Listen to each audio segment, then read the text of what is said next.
military governor of the Donetsk region, Pavlo Kirilenko, about these reports of a chemical attack in Mariupol, the Russian military convoy that is heading towards his region, and also the battle ahead. Here's part of our conversation. Mr. Kirilenko, thank you so much for being with us this morning. I'm wondering if you can tell us about this report that a chemical attack of some sort has happened in Mariupol. Have you heard anything about this? Are you able to confirm this? Yes, indeed. I have seen these reports and I have the latest information from the scene. I have just been reviewing incident reports on this. And we know that last night around midnight, a drone dropped some so far unknown explosive device, and the people that were in the area in and around the Mariupol metal plant, these were 3 people, they began to feel unwell. We know that the city is under siege, so it's very difficult to receive accurate information and to be in touch with the people, with the population. But what we have heard is that there were 3 people who were affected, and that they were taken to hospital. They were given medical assistance, and at the moment their lives are not in danger. Now, I must say that these are very they're literally recent reports from the scene.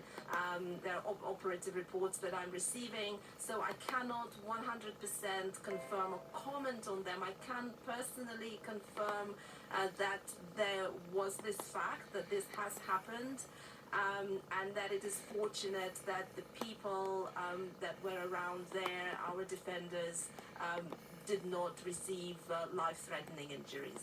Sir, thank you so much for detailing that for us. Can you give us a sense of the casualties? Do you know how many people, even approximately, have died in Mariupol and Donetsk? And talk to us a little bit about the difficulty in being able to get an accurate count on that.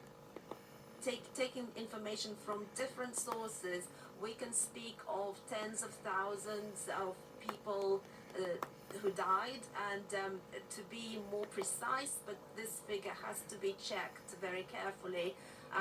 We are currently discussing 20 to 22,000 people dead in Mariupol, and what I want to draw people's attention to is that since the sanctions pressure put on the Russian Federation by our Western partners, the EU and the US, and these very stringent sanctions packages, the enemy has changed tactics, and they are currently they've blocked the city in such a way that they're not letting people leave on their private vehicles, and they're stopping people leaving, stopping civilians leaving the city.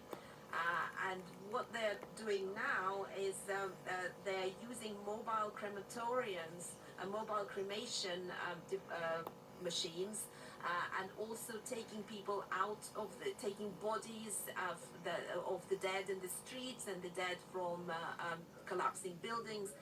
They're taking them out into the territory not controlled by Ukraine, and destroying the bodies there. So they're hiding, since the emergence of the evidence of war crimes in Bucha and the evidence of genocide, they are now hiding the evidence and using these mobile cremation chambers, and they're taking bodies out of Mariupol into the territory controlled by Russia. Now, that's for Mariupol. Regarding elsewhere in Donetsk region, the information we have is 237 people dead and 758 people wounded. Mr. Kirilenko, I thank you so much for speaking with us. Please talk to us any day. We would love to get updates from you there in Donetsk. We appreciate your time. Thank you very much. We'll hold on. Glory to Ukraine.